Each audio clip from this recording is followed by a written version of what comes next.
Yeah, we are back with our series of entrepreneurship, and like we said previously, we'll be looking at a number of traits that can help you succeed as an entrepreneur. For now, let us look at some two traits. And the first trait, which is the foundation, is what we shall call self-definition. Do you know who you are? If a person asked, who are you? Can you define yourself? Do you know the most critical information about yourself? That is the foundation of an entrepreneur.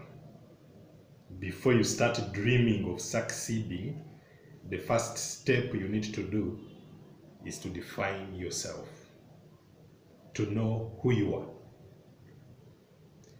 There are some basics that you need to know about yourself as an individual. Like, do you know your strength? Meaning, do you know what you are good at? Do you know your weakness? This is something we always forget. But as an entrepreneur, you don't stop at just knowing your strength. You also need to know your weakness.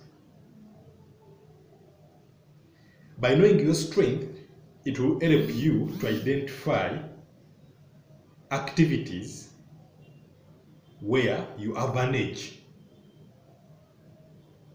But also knowing your weakness will help you to identify which areas you need support so that you can go and get it. As an example, you can be good at IT skills, but very poor at financial management. Or you can look at our athletics. You can be very good as an athlete, so that is your strength, and that is a skill you have, that's a talent you have. But for you for us to call you a successful athlete, it won't stop on just winning a gold medal. It means you need to have some consistency to be able to compete and win again, but also to be able to live a good life thereafter. That is why you find athletes need managers, because in most cases, the talent is not enough. They need somebody who can be able to manage them, tell them that it is time for training, and also when their finances come, they can help manage them, for them, their finances. That is why you need to know your strength and your weakness. Then you also need to know your capacity. It is not enough to just dream or to have a good idea that I want to start a business, let's say in the transport industry. And you say, yeah, when I look at Kampala, it is very disorganized, but it would be a good idea if I installed rails for trams, and they would definitely reduce the traffic jam because people will be able to get reliable transport. The question is, do you have the capacity? If no, then it doesn't help. We've already talked about the skills. Then the other things you need to know about yourself is the things you really like and the things you really don't like.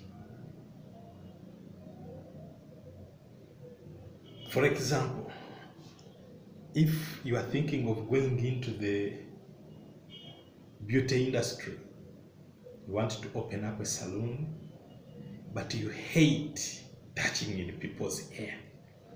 You feel it is dirty. Do you think you can succeed in such a business? where you are doing something you really don't like? Definitely not.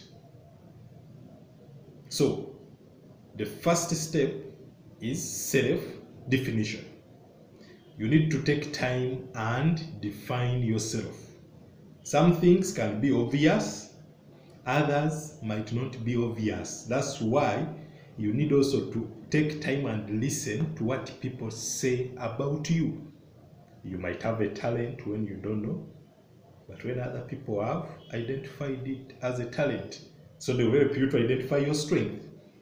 It could be a weakness you are not aware of, but if you listen to people, you listen to the constructive criticism, it will help you know who you really are. You can also take a step to ask people around you, your relatives, your friends, what they think about you, how they perceive you. This information will all help you in knowing who you really are, so that you know your strength, you know your weakness, you know your capacity, you know the skills you have, you know the things you really like, and you know the things you don't really like. That is the first trait. Something you need to work on is self-definition. After self-definition, the next one we need to discuss today is the mindset. The mindset of a successful entrepreneur. Remember, we are here to learn to be entrepreneurs. We want to make ourselves entrepreneurs. So for us to become successful, after the self-definition, you need to work on your mindset, because the mindset of an entrepreneur is different. For an entrepreneur, where others see problems, for them, they see opportunities. And for an entrepreneur, everything is possible. The only issue is the cost. And usually the decision is based on the evaluation of the reward against the cost. So if you want to become an entrepreneur, you need to develop this mindset of always looking for solutions whenever there is an opportunity, whenever there is rather a problem. For an entrepreneur, we wouldn't expect you to join the bandwagon of complaining. So instead of you complaining with the others, you would be looking for the solution to the problem, and let alone ask yourself whether the solution you've got can be paid for, and the payment you are getting or the reward is above the cost, and that way you have a business. To give an example, most people these days, because of the nature of the work, the traffic jam, we're always complaining, dropping of children to school. You know, I have to leave the office at 5. By the time I reach home, it is where the kid goes to school is already 6:37. The child needs to leave the school by 6. Sometimes I'm not there. So parents were always complaining.